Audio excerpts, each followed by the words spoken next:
Conexión Global al aire, listos y prestos por acá. ¿Cómo están? ¿Cómo les va? Ya entró en plano el señor y se presentó solo, la señora lo mismo, somos todas señoras y señores aquí. Exactamente. Coyoli Ramírez en información del mundo de la cultura, Quique Guevara en el mundo del deporte. ¿Están listos? Estamos listos. Como siempre. ¿Tú qué? Siempre bien? listo. ¿Todo bien? Bien, contento, feliz. Contenta. Dejémoslo solo. Vamos a arrancar. Están ustedes. Titulares a continuación. Venezuela denuncia el robo por parte de Estados Unidos de un buque petrolero en el Mar Caribe y calificó las acciones como un acto de piratería internacional. Parlamento condena la injerencia de Estados Unidos en las elecciones generales y repudia las coacciones y amenazas que alteraron el libre ejercicio del voto.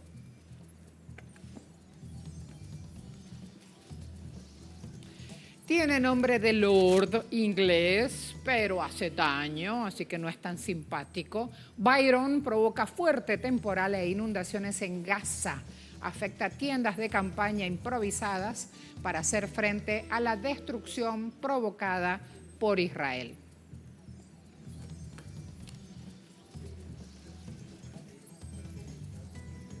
Ucrania intensifica intentos de arrastrar a países africanos y árabes a un conflicto armado contra Rusia.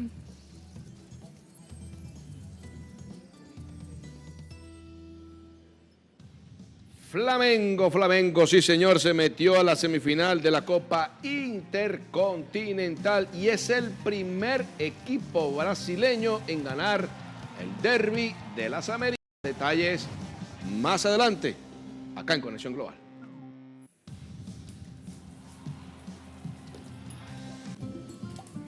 Y más adelante vamos a compartir con ustedes información cultural sobre Vietnam, porque maestros artesanos preservan las pinturas Dong Hu, que es un legado artístico centenario en esta nación.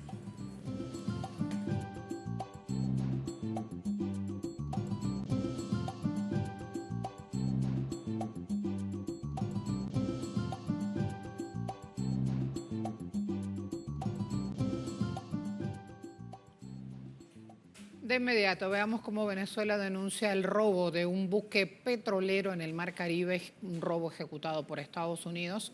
Venezuela califica las acciones como un acto de piratería internacional. Mediante un comunicado, el gobierno señaló: la República Bolivariana de Venezuela denuncia y repudia enérgicamente lo que constituye un robo descarado y un acto de piratería internacional, anunciado de manera pública por el presidente de los Estados Unidos, quien confesó el asalto de un buque petrolero en el Mar Caribe. No es la primera vez que lo admite. Ya en su campaña de 2024 afirmó abiertamente que su objetivo siempre ha sido quedarse con el petróleo venezolano sin pagar ninguna contraprestación a cambio, dejando claro que la política de agresión contra nuestro país responde a un plan deliberado de despojo de nuestras riquezas energéticas. Además, expresó: este nuevo acto criminal se suma al robo de Citgo, importante activo del patrimonio estratégico de todos los venezolanos, arrebatado mediante mecanismos judiciales fraudulentos y al margen de cualquier norma. La humanidad está despertando y luchando contra los abusos imperiales del norte, como se demostró en numerosas y concurridas manifestaciones de protestas en distintos estados de Estados Unidos y ciudades de Europa. El pueblo venezolano también dio una contundente demostración en las calles de Venezuela para defender la paz de nuestro país. En estas circunstancias han quedado finalmente al descubierto las verdaderas intenciones de la agresión prolongada contra Venezuela. No es la migración, no es el narcotráfico, no es la democracia, no son los derechos humanos. Siempre se trató de nuestras riquezas naturales, de nuestro petróleo, de nuestra energía, de los recursos que pertenecen exclusivamente al pueblo venezolano.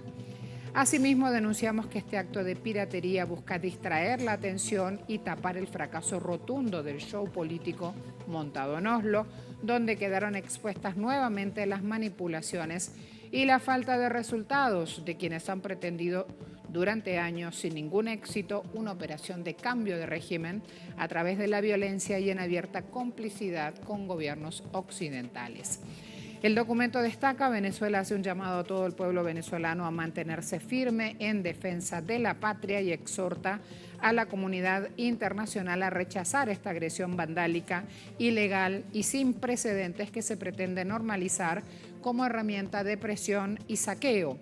Ante esto, finaliza, el gobierno bolivariano reafirma que acudirá ante todas las instancias internacionales existentes para denunciar este grave crimen internacional y defenderá con determinación absoluta su soberanía, sus recursos naturales y su dignidad nacional. Venezuela no permitirá que ningún poder extranjero pretenda arrebatarle al pueblo venezolano lo que le pertenece por derecho histórico y constitucional.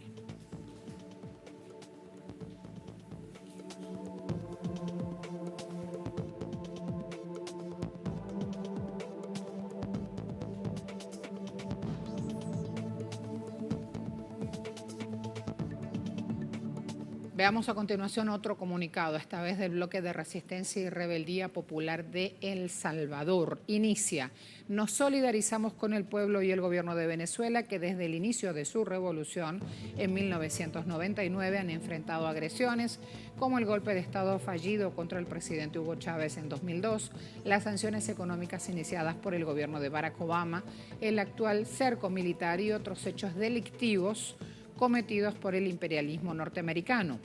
Por su propia naturaleza, el imperialismo norteamericano es criminal y pirata, pero como su poder está declinando, es más agresivo y al mismo tiempo más inútil, porque sus acciones desesperadas por mantener su hegemonía decadente terminan en derrota. El pueblo venezolano saldrá victorioso de esta escalada agresiva de Donald Trump y su gobierno genocida, pero es necesario que los pueblos y los gobiernos de izquierda y progresistas del mundo construyan un escudo de solidaridad con Venezuela para ayudar a derrotar las agresiones imperiales.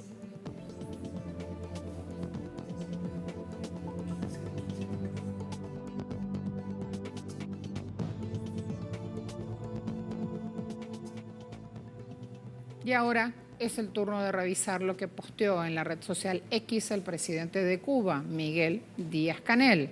Cuba expresa su total apoyo a la declaración de denuncia del gobierno de Venezuela y condena enérgicamente el asalto de un buque petrolero en el Mar Caribe perpetrado por las Fuerzas Armadas de Estados Unidos. Ello constituye un acto de piratería violatorio del derecho internacional y una escalada en la agresión contra ese hermano país.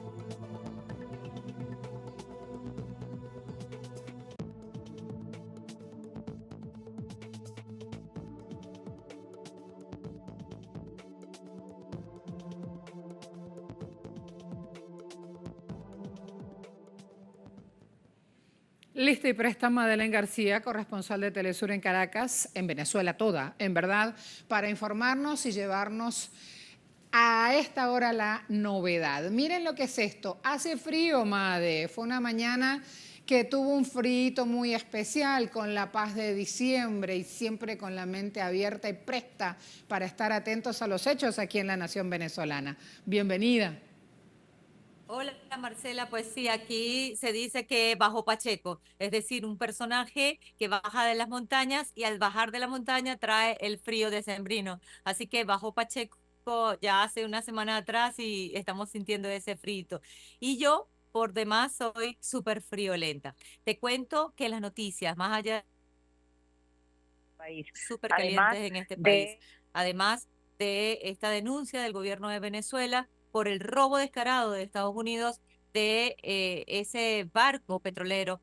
Y hay que recordar que en el día de ayer clausuró la Asamblea de los Pueblos por la Soberanía y la Paz de Nuestra América, y precisamente en ese cierre estuvo la vicepresidenta Delcy Rodríguez. ¿Y qué dijo Delcy Rodríguez? Habló precisamente del bolivarianismo y el monroísmo, la doctrina Monroe, a la que se enfrentó Simón Bolívar. Y una de las cosas de las que hablaba esa doctrina Monroe era la política exterior de Estados Unidos, cómo iba a dominar el continente, cómo iba a dominar el mundo, cómo Estados Unidos no veía su frontera solamente aquí en América, sino en otros países en donde pudieran ser competencia con su gran estructura económica y de supremacía, porque así lo hacían ver. Y por eso ellos hicieron una mirada de su geopolítica en donde colocaron sus áreas de influencia, autoproclamadas áreas de influencia en otros continentes. Pero en América lo veían como su patio trasero, es decir, como estos países que les surten de materia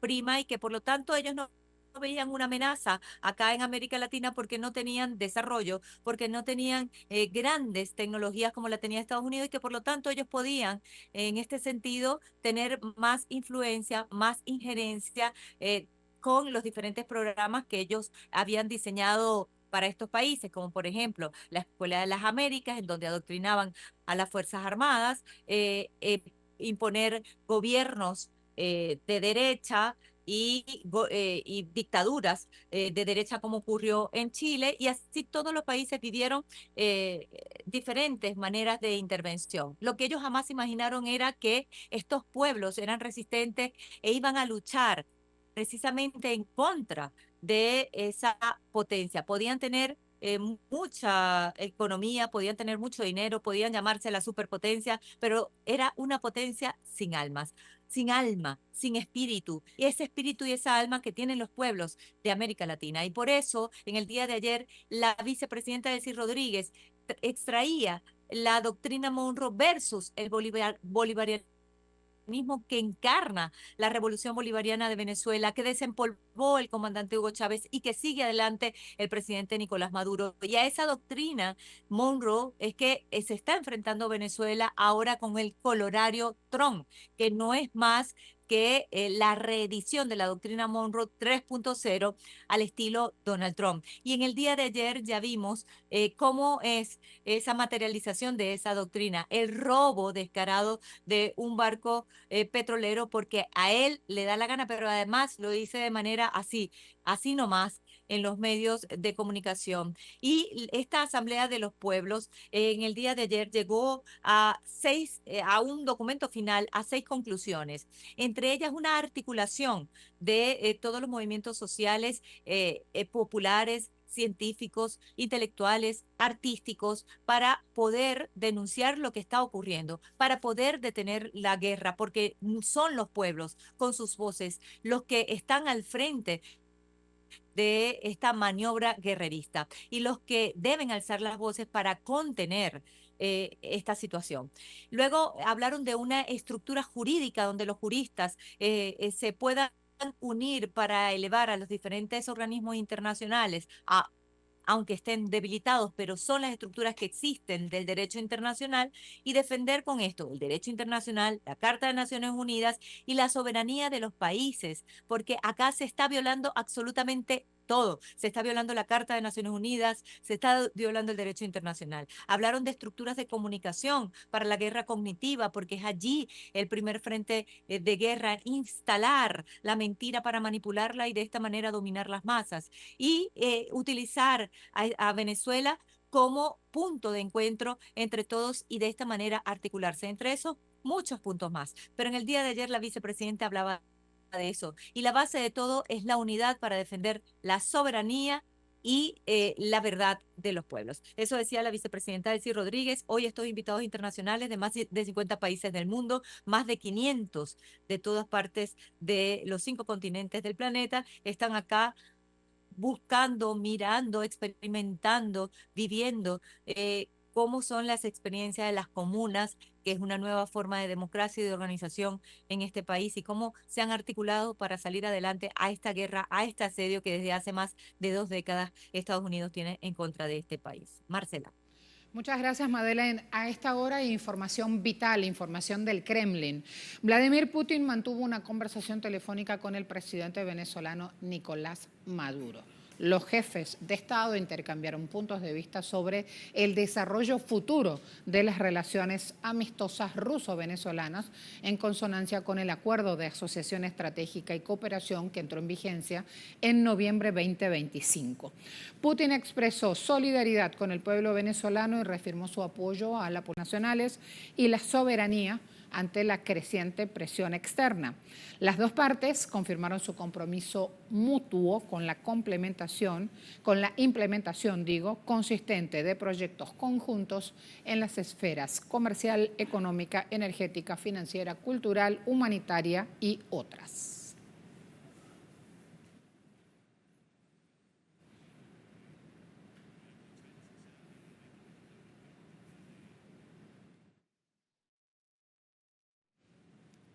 Ahí lo tenían. Por la importancia, reiteramos este concepto. Atentos.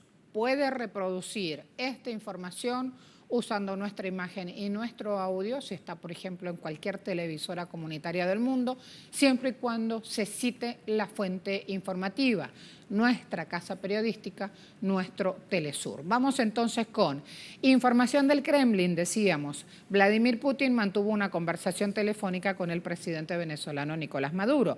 Los jefes de Estado intercambiaron puntos de vista sobre el desarrollo futuro de las relaciones amistosas ruso-venezolanas en consonancia con el Acuerdo de Asociación Estratégica y Cooperación que entró en vigencia en noviembre 2025. Putin expresó su solidaridad con el pueblo venezolano y reafirmó su apoyo a la política de gobierno del presidente Maduro, dirigida a proteger intereses nacionales y la soberanía ante la creciente presión externa. Ambas partes confirmaron compromiso mutuo con la implementación consistente de proyectos conjuntos comerciales, económicos, energéticos, financieros, culturales, humanitarios y otros. A propósito de los asuntos humanitarios que están relacionados con Venezuela, vamos a tener un súper invitado en minutos nada más. Atentos.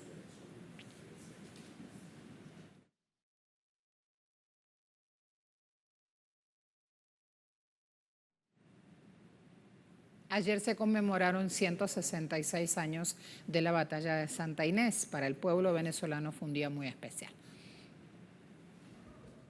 La histórica batalla de Santa Inés, que selló la victoria popular, es evocada hoy por los venezolanos como la firmeza moral para enfrentar los desafíos actuales.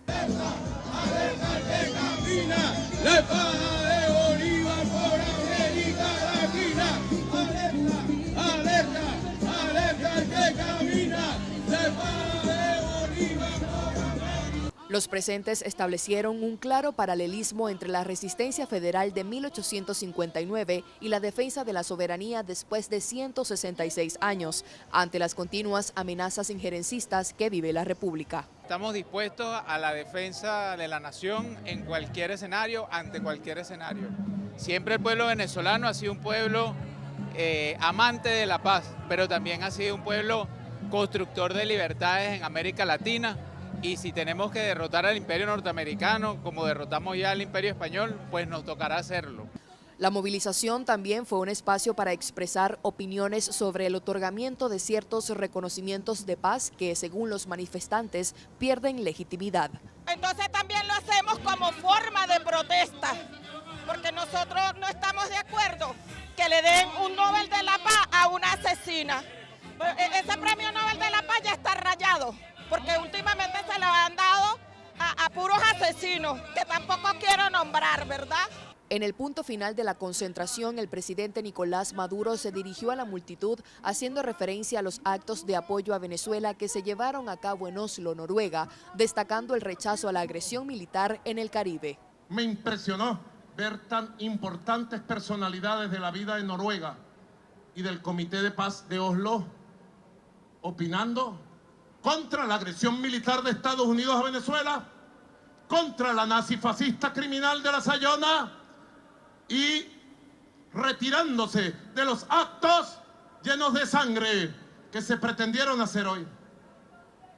Pero lo más impresionante fue la multitudinaria marcha del pueblo de Noruega, de vecinos y vecinas de Oslo que salieron a gritar que viva Venezuela, apoyo a Venezuela, no a la guerra por petróleo. En su discurso, el jefe de Estado venezolano elevó una exigencia directa al gobierno de Estados Unidos para que detenga las políticas injerencistas en Venezuela y en la región. Desde Venezuela pedimos y exigimos cese el intervencionismo ilegal y brutal del gobierno de Estados Unidos en Venezuela y en América Latina. Desde Venezuela exigimos basta de políticas de cambio de régimen, de golpe de Estado y de invasiones en el mundo. No more Vietnam. No more Somalia. No more Irak. No more Afganistán. No more Libia. Basta de guerras eternas. Evocando la figura de Ezequiel Zamora, el mandatario nacional hizo un llamado a la unidad y a la refundación de los lazos de hermandad regional. Que los tiempos que vienen, los tiempos que se acercan, los tiempos que se anuncian, son tiempos para la unión, para hacer la verdadera revolución bolivariana, para la unión, para la emancipación de toda Sudamérica. Y lo dije antes de ayer. Lo dije ayer, lo dijo hoy, frente a los combatientes del ejército de Ezequiel Zamora presentes. Venezuela, Colombia, Suramérica, nuestro pueblo, en perfecta unión popular, militar, policial, está listo para refundar desde nuestra tierra la gran unión bolivariana y gran colombiana, de tiempos eternos, de siglos eternos. La movilización reafirmó la base del proyecto bolivariano, destacando que la fuerza de la nación reside en su pueblo organizado. El objetivo es avanzar hacia la construcción del Estado comunal y el poder popular para garantizar la paz, la soberanía y la justicia social. Desde Caracas, en la Cámara de Marcos da Silva para Telesur, Andrea Romero. Abrimos ahora nuestro espacio de análisis. Nos acompaña Charlie Hardy, ex sacerdote católico estadounidense que vivió en Venezuela durante 26 años. Recién le decía, me faltan 6 años para alcanzarte. Hardy ha trabajado como sacerdote, como superintendente de escuelas católicas en Wyoming. Es director ejecutivo del Consejo de la Diócesis Pastoral. Ha trabajado como inspector del personal en barcos tanqueros y cargueros, docente, orador, escritor. Vamos a aprovechar su inmensa sabiduría hoy para conocer un poco más de su postura, su visión sobre los hechos y la actualidad de Venezuela. Como pastor, Charlie Hardy vivió durante 8 años aquí en Nueva Tacagua, en Venezuela, y su experiencia inclusive está plasmada en un libro. En un rato también se lo vamos a mostrar para quienes están esperando este momento de análisis y piden bibliografía luego en las redes sociales. Ya va con eso. Charlie Hardy siempre ha escrito sobre política, sobre realidad latinoamericana, tiene 40 años en esa tarea, así que hoy entonces vamos a sumar sus conocimientos. Como siempre, inmensamente agradecidos, todos en nombre del equipo. Bueno, y es un placer estar aquí con usted, Marcela. Muchas gracias. ¿26 años en Venezuela? Sí, bueno, de vez en cuando personas me preguntan, ¿dónde nació usted? Ajá. Y contesto, en Venezuela. Pero cuando yo tenía 45 años, porque en realidad era aterrizar en otro mundo como un bebé. Mi primera Navidad aquí fue el peor de mi vida. ¿Por qué? Yo estaba esperando noche de paz, noche de amor, y oí fuego al cañón, fuego al cañón. Y después, niño chiquitito, niño parendero, no. Entonces, pero el año después ha ido cambiando la música de tu vida. Salimos a las 5 de la mañana con la gente de Nueva Tacagua, haciendo con furruco, tambor, etcétera, y la gente saliendo, fuegos artificiales, saliendo con café, etcétera. No. Nací aquí con 45 años. ¡Qué maravilla! Pero también nací en un mundo donde mucha gente en Venezuela no nacieron. Porque yo estaba en un aeropuerto en los Estados Unidos y una señora me dijo, usted va a Venezuela. Oh, yo soy venezolana. Fue tan bello allá en los años 80, antes de Chávez. Oh, yo no sabía si debería llorar o reírme. qué bello, mis memorias de esos años, ¿no? Viviendo en una casa de cartón y lata por 8 años. No teníamos posetas, no teníamos inodoro, no teníamos... ¿Dónde era eso, Charlie? En el barrio de Nueva Tacagua, que queda aislado en el periférico de Caracas, en Catia, ¿no? Terrazas, suena bien bonito, pero casas de cartón y lata, trailers, etcétera, etcétera. ¿Cómo ha cambiado hoy esa Y realidad, no? no teníamos posetas, ni cloacas. Teníamos que usar periódico para hacer pupú y llevarlo en las manos para tirarlo por el barranco. Ok, eso fue la realidad. La realidad después del 27 de febrero, ¿no? Cuando llegaron los soldados, yo estaba allá con mis manos con el soldado, apuntando su falda a mí. Gente me dijeron, Charlie, mira, toque de queda a las 6:30, a las 6. Pasa lo que pasa, no salgas de tu casa. Resultó, sí, salí con una mujer que llegó, Charlie, mi hermana está muriendo, llévala al hospital. Fuimos, a pesar de oír con el peligro, llegamos al hospital en Magallanes. Alguien me llevó al morgue, donde vi los cadáveres de jóvenes desnudos en el piso, porque no había otra persona. El año después dormí en el cementerio varias noches, el cementerio del sur, 68 cadáveres en bolsas de basura. Lo que estoy diciendo, acuérdate, ese señor diciendo a mí que bello fueron los años antes de Chávez. No, fue otra realidad. Y mis vecinos que vivieron allá ya tienen casas, ya tienen apartamentos. La vida ha cambiado por la presencia de Chávez. ¿Ok? ¿Por eso decidiste hacer el libro? Sí, por eso. Pero también tengo que admitir, por 26 años he sido testigo de lo que los Estados Unidos está tratando de hacer aquí. Permíteme el libro y vamos a abrir, mientras tanto, el capítulo de lo que Estados Unidos está tratando de hacer en Venezuela. Permítame que yo lo muestro y nos vas contando ese capítulo en tu vida en Venezuela. Lo que Estados Unidos está tratando de hacer a este pueblo. Por 26 años ha tratado de tumbar el gobierno de Chávez. Y con las elecciones, por ejemplo, 2004, el referéndum. Vino aquí Jimmy Carter, el OEA.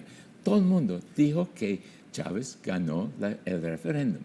Pero a las 3 de la mañana salió Henry Ramos Alú diciendo no, había fraude.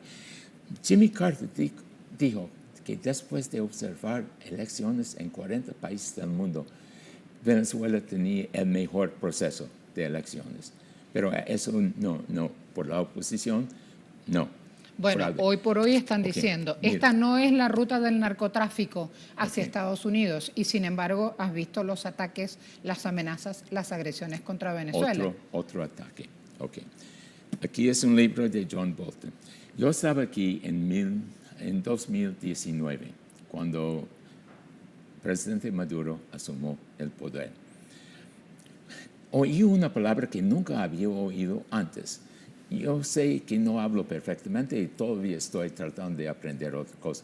Oí una palabra que nunca había oído en conversaciones. Alguien está hablando de guaidó. Y yo estaba, ¿qué es un guaidó? Animal, vegetal, mineral, una fruta. Guayaba, guanaba, un guaidó. Y 2 semanas después, un señor se levantó en Plaza Altamira diciendo, yo soy Juan Guaidó, soy el presidente de...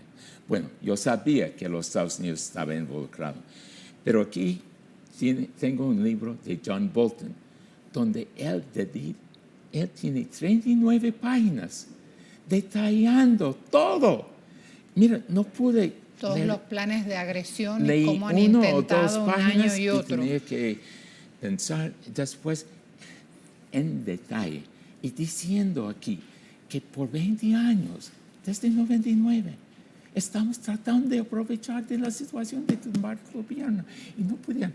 Ok, y Guaidó fue a los Estados Unidos y allá en el Congreso a unos demócratas y republicanos aplaudieron. Bueno, hay cosas como eso, no. Hablemos ahora de lo que pasó ayer con el tanquero, con el petrolero de las y los venezolanos que en un acto de piratería ha sido robado por Estados Unidos? En el pasado fueron los piratas fueron de Inglaterra, ahorita de los Estados Unidos. Es increíble. Ayer la vicepresidenta tenía ese documento, el National Security Strategy, la estrategia de seguridad para la nación. Es increíble lo que dice. El corolario de Trump. Sí, dice aquí que debemos dar apoyo a los partidos políticos y a los movimientos sociales. Debería darle premio también, quiere decir dinero. Mira, yo estaba en China hace un mes. ¿Tú sabes cuántas bases militares China tiene afuera de China? Uno. En Djibouti. ¿Sabes dónde queda Djibouti? ¿Sabes? No. Está cerca de Etiopía, por allá. Tiene como 1,5 millones de personas. Pequeñito. Pero los Estados Unidos tienen más de 700 bases militares e instalaciones militares. Y Fíjate. las usa como armas de guerra. Entonces, aquí, para mí, la política de China hoy en día es hacer amigos en todas partes del mundo. La política de los Estados Unidos es hacer súbditos.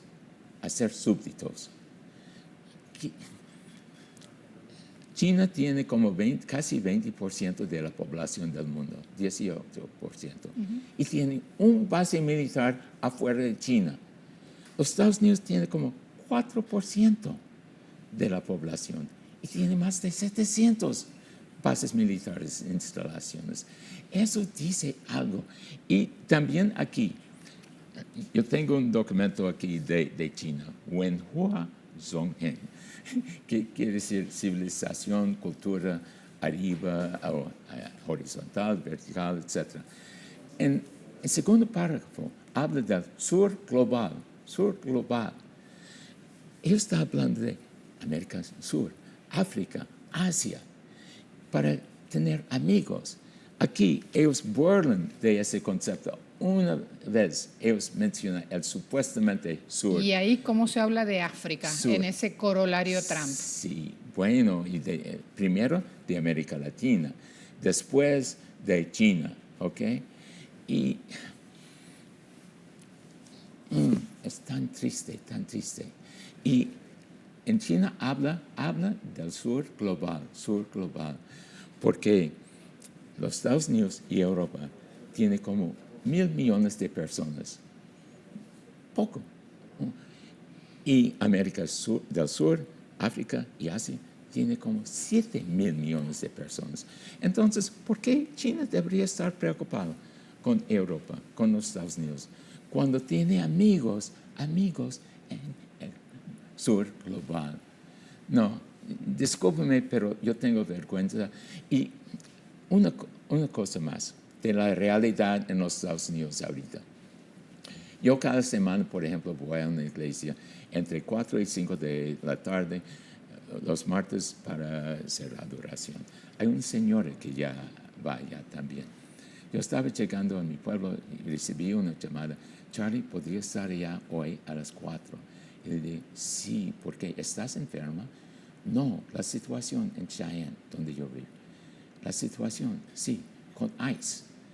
Ella tenía miedo de ir a la iglesia porque es de México, de origen mexicano. En mi pueblo, hace unos años, voy a terminar con eso, una señora asesinó a su hija, prendió fuego a la casa y se suicidó. ¿Por qué? Porque el día anterior, ICE fueron al hotel donde ella estaba trabajando, consiguió los nombres de las mujeres, fueron a las 5 de la mañana a las casas. Ella estaba allá solita con su hija y el esposo fue súper violador, súper mal. Ya estaba en México. ICE dijo a ella, bueno, busca a alguien para cuidar a su hija. Volveremos en la tarde. Ella estaba pensando, iba a mandar a ella, a ese señor, iba a poner su hija con otra familia. Muy triste. Mató a la hija, se suicidó, prendió fuego a la casa y se suicidó. Las políticas migratorias de Trump. Vamos a terminar este análisis porque se nos ha ido el tiempo entre tantos conceptos que estamos cruzando, hablando de Estados Unidos y su agresión para con el pueblo de Venezuela. Contábamos aquí que tienes muchos años en Venezuela, así que no es que te tienen que decir qué pasa en Venezuela para tener una opinión formada. De hecho, estamos aludiendo a eso.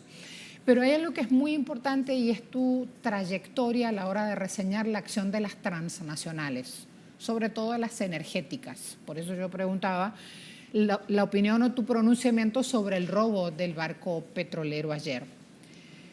Se cayeron las máscaras del gobierno de Estados Unidos. Queda claro que les interesa solamente y únicamente abastecerse con ese petróleo que no pueden pagar.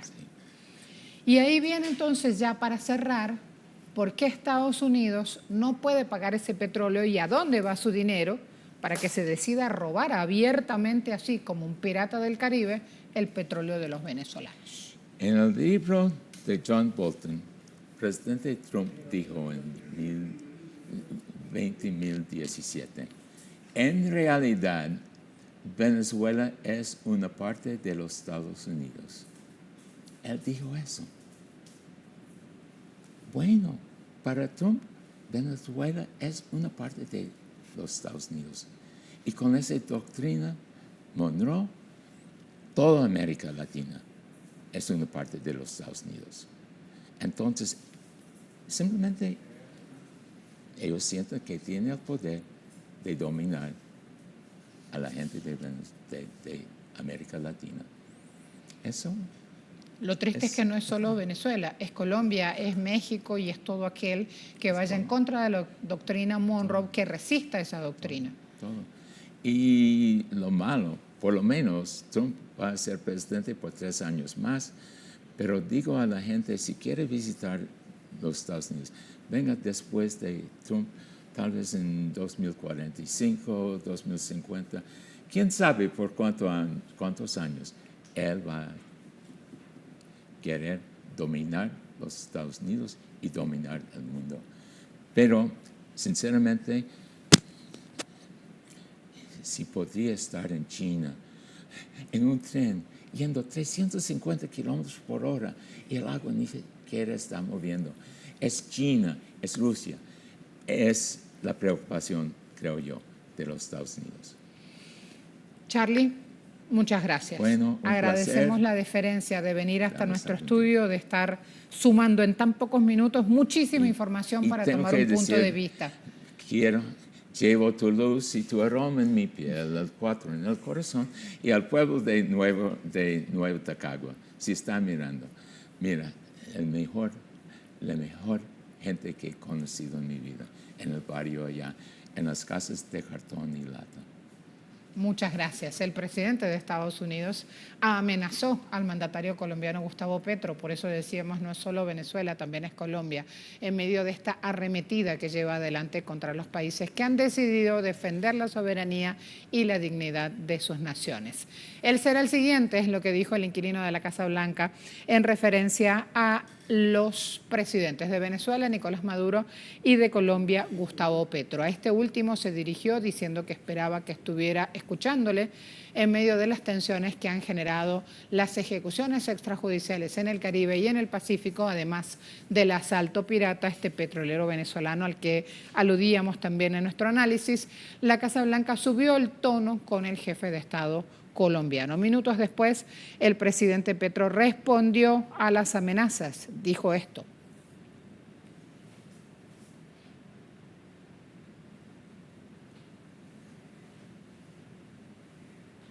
Es un hombre muy desinformado de Colombia.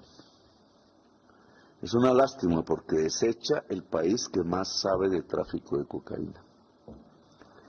Parece que sus interlocutores lo engañan por completo. Son más de 1.000 combates en tierra, si es así, ministro de Defensa. 1.400, corrijo. ¿400 qué?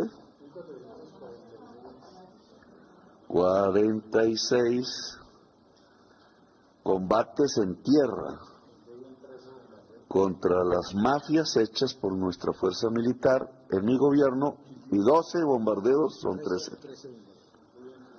Tratando de ubicar sus jefes, muchos con inteligencia militar compartida. Muchos de estos combates, ¿no? Este miércoles el Parlamento de Honduras acusó el injerencismo del presidente de Donald Trump en el proceso electoral del 30 de noviembre pasado. Dijeron que alteró el libre ejercicio del voto.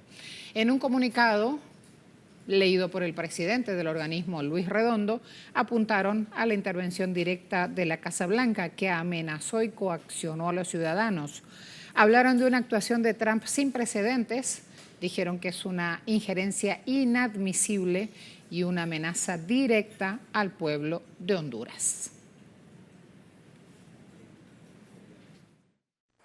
Condenamos categóricamente estas publicaciones con las que manipularon el proceso electoral hondureño, intimidando a los electores y atemorizándolos con el no envío de más remesas y más aún en la libertad a quien causó un profundo daño a sus propios electores y contribuyentes que consumieron las toneladas de cocaína enviadas por dejando muerte y familias destruidas.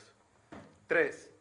El Congreso Nacional no validará un proceso de capturas del crimen organizado vinculadas al narcotráfico como las maras MS-13, 18, entre otras, y mucho menos bajo las presiones externas y por vulneración directa de la libertad de los electores. También tenemos que decirles que avanza la recuperación del oriente cubano. Miren esto, sigue llegando ayuda solidaria del ALBA y de Venezuela. Es el oriente de Cuba que se levanta. Aquí en esta zona del municipio holguinero de Urbano Noris todavía se siente el peso de Melissa. Según sus pobladores, las inundaciones provocadas por la crecida del río Cauto fueron severas. Algunos aseguran que incluso más intensas que las registradas durante el Flora, aquel fenómeno hidrometeorológico que marcó la memoria de varias generaciones en Cuba. El ciclón azotó muy fuerte aquí, nos quedamos sin nada y gracias a la ayuda del pueblo venezolano tenemos colchón hoy donde dormir, hay que decir la verdad, donde dormir, porque aquí perdimos mucho, perdimos el colchón, pero se han portado el Estado muy bien con nosotros. El pueblo nos han atendido de lo mejor y más no podemos pedir, Esto fue terrible, el río llegó hasta acá arriba, reventó, acabó con muchas casas, con techo, bueno, esto fue terrible. El ir y venir constante en el Consejo Popular Los Cautos en comunidades como Pedregalón, Travesía y Cauto 5 revela un territorio donde muchas familias lo perdieron casi todo. Previo a este análisis también se priorizaron familias donde habían madres con más de 3 niños, que también previo a esta visita hoy se le han entregado colchones en donación. Donde teníamos unas madres múltiples con 5 niños, se entregaron de 3 a 2 colchones. De hecho, nuestra comunidad también ha sido beneficiada por los módulos de la Cruz Roja, que dentro de ellos venían catres inflables. ¡Viva Cuba libre! ¡Viva Venezuela! ¡Viva nuestro presidente! Aquí estamos luchando. Han venido también instituciones, otro tipo de instituciones de la iglesia que también nos han donado productos alimenticios, las MIPYME que también han tenido su aporte desde la cabecera provincial y han estado con nosotros precisamente en esta y otras comunidades también. Por lo tanto, se han ejecutado un grupo de acciones que el pueblo se ha sentido acompañado. En medio de esta dura realidad llega también la esperanza, la ayuda solidaria del ALBA y de la República Bolivariana de Venezuela. Aquí entre estas calles anegadas hace unos días, la solidaridad tiene nombre y tiene historia. He aquí vivas las ideas de Fidel y Chávez. Un agradecimiento total a ese pueblo venezolano que, como siempre, desde que tuvo nuestro presidente Hugo Chávez, el hijo más fiel, que como siempre se dijo que fue el hijo más fiel que tuvo nuestro comandante en jefe, y hoy que Nicolás Maduro siga patentizando con firmeza ese servicio hacia nuestro país, nosotros los cubanos agradecemos todo lo que te está haciendo. Y nosotros desde acá, desde Cuba, estamos en contra de de que este pueblo sea agredido para allá, un pueblo que siempre ha sido dignamente fiel a nuestro pueblo cubano. Mientras en Holguín se distribuye esta asistencia, en Santiago de Cuba otro grupo de hermanos venezolanos trabaja directamente en el terreno. junto a brigadas cubanas, acometen labores de restauración de la infraestructura vial severamente dañada por los vientos y las lluvias de Melissa. Así avanza la recuperación en el oriente de Cuba, con desafíos enormes, con pueblos que resisten y con la mano extendida de quienes llegan desde otras tierras para sumar, reconstruir y abrazar. El camarógrafo Eide de la Pera y Jordanis Rodríguez Laurencio, Telesur, Oriente, Cuba. Vamos a ver ahora información de Argentina. ¿Están listos? Llegaron al país aviones cazabombarderos F-16 que la gestión de Milei compró a Dinamarca. Aunque representan una supuesta recuperación de capacidad supersónica, la cuestión es que las limitaciones tecnológicas y de actualización de estos aviones que son usados tienen una vida útil y un alineamiento con la OTAN, de lo cual vamos a hablar a continuación. Llegaron a Argentina los primeros 6 aviones militares F-16 de un total de 24 unidades. La compra de estas aeronaves de origen estadounidense se realizó a Dinamarca, país que, al igual que Estados Unidos, es miembro fundador de la Organización del Tratado del Atlántico Norte, conocida como OTAN, y cuya venta se realizó con aprobación explícita de Washington. Cientos de miles de argentinos pudieron levantar la mirada y ver por primera vez a sus ángeles protectores surcando el cielo. Los F-16 son los nuevos custodios del espacio aéreo argentino. Estos aviones, que sobrevolaron la ciudad de Buenos Aires, tienen más de 45 años de antigüedad.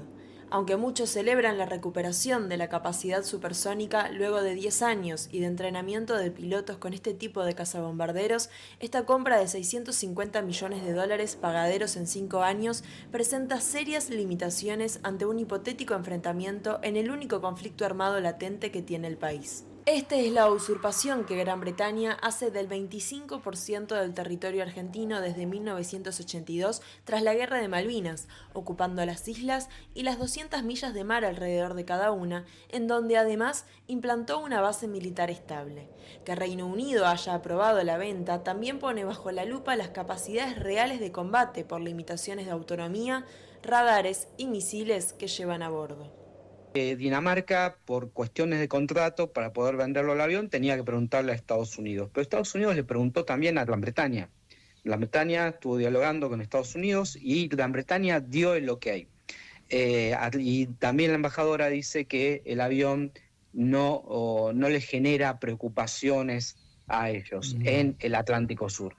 Y conociendo la historia de Gran Bretaña, cualquiera que haya leído un poco de historia, su historia diplomática, su historia de guerra, sabe que Gran Bretaña esto no lo hace por amor, sino que lo hace por los intereses. Lamentablemente este gobierno, cuando lanzó el presupuesto para el año que viene, anunció el presupuesto, le dio a la defensa el presupuesto más bajo de la historia argentina, el más bajo de la historia, punto, 0,57%.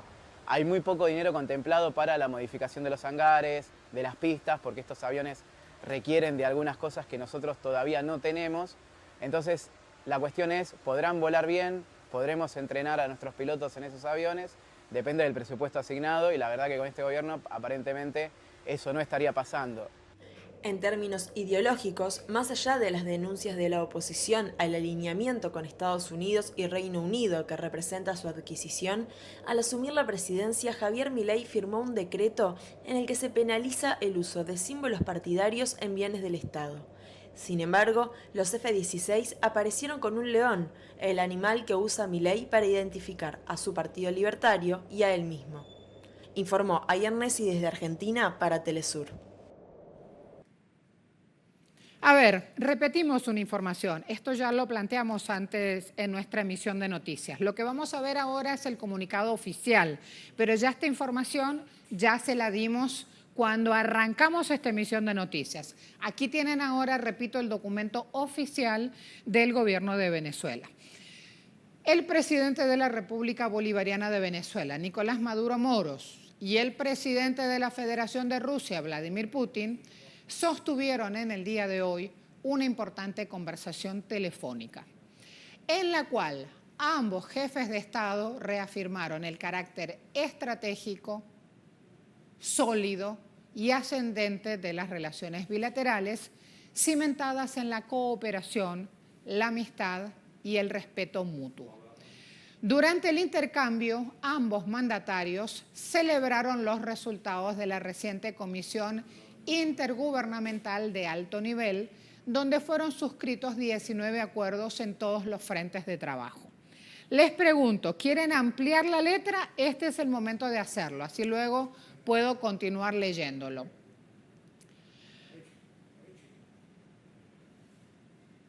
Ahí lo tienen. Continuamos entonces. Nos quedamos en que se han suscrito 19 acuerdos en todos los frentes de trabajo, demostrando la vitalidad y la profundidad de la alianza integral entre Venezuela y Rusia. Asimismo, evaluaron los preparativos para la próxima CIAN, Comisión Intergubernamental de Alto Nivel, que se celebrará en Caracas en 2026 con el objetivo de avanzar en el Plan Conjunto para el Desarrollo hacia 2030, que orientará la cooperación estratégica en los años venideros. El presidente Maduro enfatizó también la importancia de seguir consolidando los avances en materia de conectividad aérea y marítima entre ambos países. Destacó que Venezuela ya cuenta con rutas directas hacia Moscú y San Petersburgo y ambos mandatarios coincidieron en profundizar y ampliar estas iniciativas, reconociendo su papel clave en el fortalecimiento de los intercambios económicos, turísticos y culturales. Continuamos leyendo lo que es la segunda página del comunicado.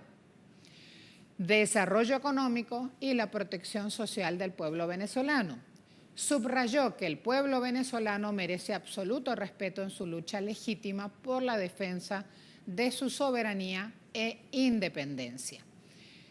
El presidente Maduro, por su parte, informó a su homólogo ruso sobre el avance sostenido de Venezuela, que está ganando la batalla por la paz, el crecimiento económico y la estabilidad social, y destacó que el país se proyecta para liderar el crecimiento económico regional del 9% este año, según las estimaciones previstas.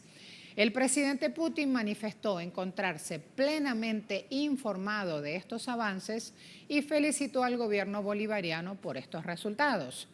El presidente Putin reiteró que los canales de comunicación directa entre ambas naciones se mantienen abiertos de manera permanente y aseguró que Rusia continuará apoyando a Venezuela en su lucha por hacer valer su soberanía, el derecho internacional y la paz en toda América Latina, poniendo a disposición su capacidad diplomática para fortalecer la cooperación en estas materias esenciales.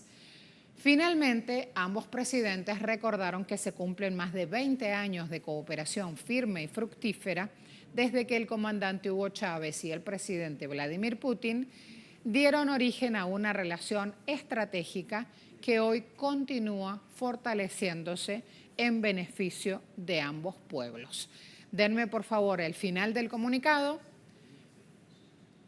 Abajo dice Caracas, permítanme la fecha, vamos a leerlo completo. 11 de diciembre de 2025. Ahí tienen entonces el comunicado completico.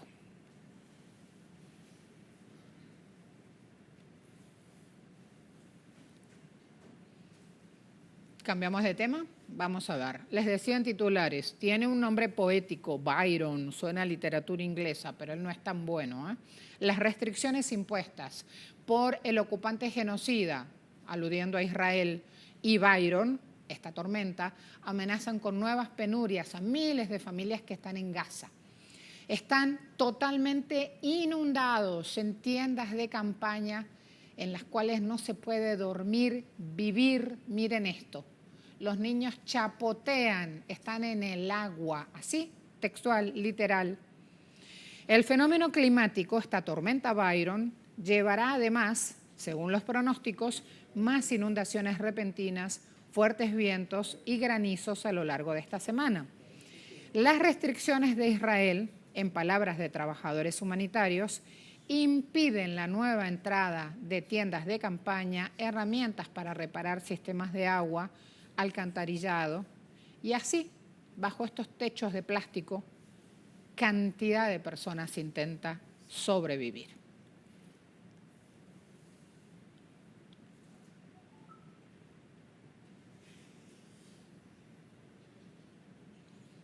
pero no lo logran. ¿Cómo puede ser que hoy, en el mundo que vivimos, con la tecnología, con la cantidad de organismos internacionales, todavía hayan niños que mueren de frío? Miren esta imagen, está pasando. Esto es suelo palestino y así esta niña perdió la vida. Ella no pudo sobrevivir al frío extremo en la franja de Gaza. Ya hay más de 70.300 muertos desde octubre del 2023. 8 meses solamente tenía esta bebé y murió por el frío extremo, las inundaciones en las tiendas de campaña. En las últimas 24 horas han generado 4 nuevos fallecidos y 10 heridos por las agresiones de Israel.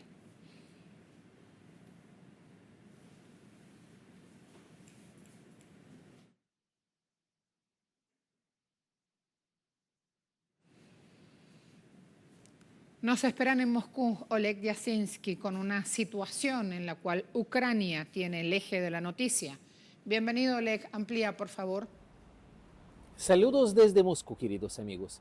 El gobierno de Ucrania continúa sus intentos de involucrar a los estados africanos y árabes en el conflicto armado con Rusia. En particular, la embajada ucraniana en la ciudad de Túnez está reclutando ciudadanos de Libia, Túnez y otros países africanos para las unidades de las Fuerzas Armadas de Ucrania.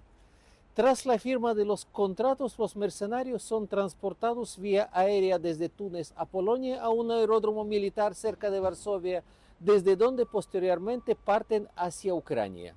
Kiev no oculta esta actividad ya que puede afectar negativamente las relaciones ruso-tunecinas. Estas acciones de Ucrania indican que las autoridades de Kiev tienen problemas en el frente y el rápido aumento de las bajas entre los militares, así como la propagación de la deserción y el pánico en las filas del ejército ucraniano. Todo esto lleva a la parte ucraniana a buscar desesperadamente fuerzas mercenarias que, según su evaluación, son más fáciles de encontrar en África. Además, Kiev muestra un interés creciente en la situación en Libia. En particular, en el verano de este año, el agregado militar de la Embajada de Ucrania en Argelia mantuvo contactos con el viceministro de Defensa del Gobierno de Unidad Nacional de Libia, con quien discutió la compra de drones aéreos y marítimos. En octubre, Kiev solicitó a Libia la asignación de un terreno en el oeste del país como campo de entrenamiento y lugar para el despliegue de drones.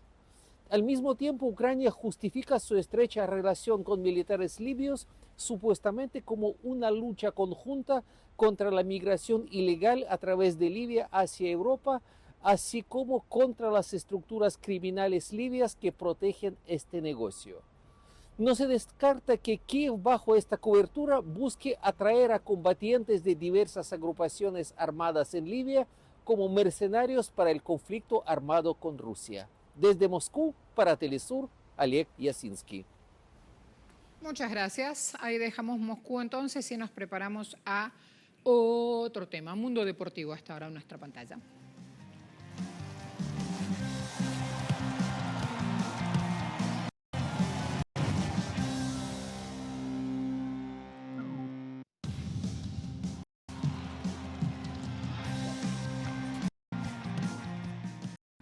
Bien, es momento de chequear la información deportiva a esta hora y vamos a desarrollar lo que fue el principal titular deportivo, y tenemos que hablar de Flamengo porque clasificó a la semifinal de esta Copa Intercontinental, le ganó 2-1 al Cruz Azul, en el llamado Derby de las Américas en Qatar. El estadio Ahmad Bin Ali de la ciudad de Al Rayyan en Qatar fue el escenario donde se vieron las caras el conjunto cementero y el conjunto brasileño en el Derby de las Américas, donde el conjunto del Fla venció 2-1 a la máquina cementera. El partido comenzó con una lucha, sobre todo en la mitad de la cancha, sin llegadas al área, donde los mexicanos trataron de hacer daño por las bandas ante un rival que estaba bien ordenadito en defensa. Pero el minuto 14, el argentino Gonzalo Piovi cometió un error monumental, pero graso error del principiante. Además, en salida y le dio la pelota, se la entregó como con las manos a Georgian de Arrascaeta, uno que sabe marcar y quien de cara al arco regateó y dejó al portero regado para anotar el 1-0. Por su parte, Jorge Sánchez en el minuto 44 convirtió el empate con una volea, golazo inatajable para Agustín Rossi. Pero en la segunda mitad, de Arrascaeta fue el héroe. ¿Qué les parece? Volvió a aparecer, sí, con una definición por encima del arquero del Cruz Azul y anotó el segundo gol del partido al 71 para darle el triunfo al Flamengo, que se convierte además en el primer equipo brasileño en ganar el derbi de las Américas. Ahora, los dirigidos por Felipe Luis enfrentarán el próximo sábado al Pyramids, que es el fútbol club del equipo egipcio, y el ganador va a disputar el título con el Paris Saint-Germain, campeón de la Champions 2024-2025.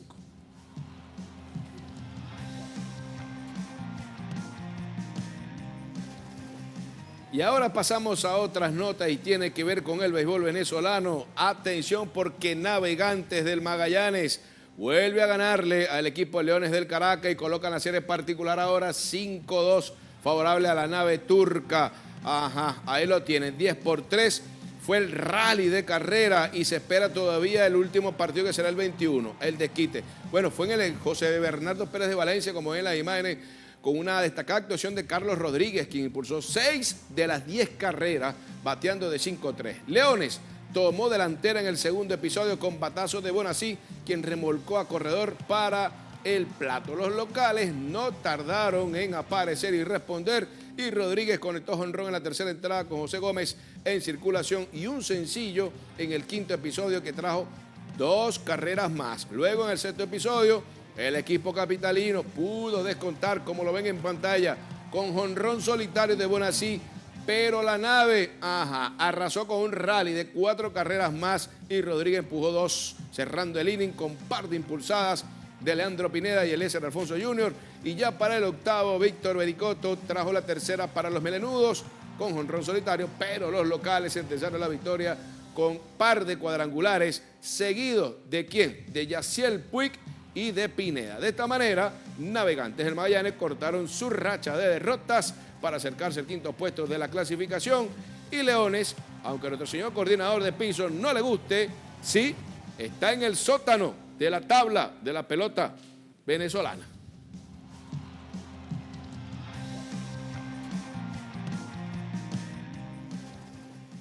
Los fanáticos de Leones del Caracas están como los fanáticos del Real Madrid con esa derrota ante el City en la Liga de Campeones.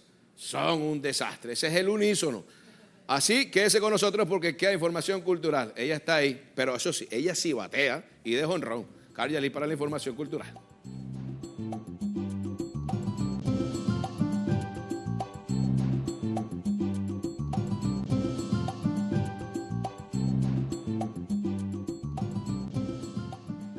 Muchísimas gracias, Quique, por este pase. Comenzamos en Vietnam porque maestros artesanos preservan las pinturas de Dong Hu, que es un legado artístico centenario de la nación. Vamos a conocer más detalles a continuación.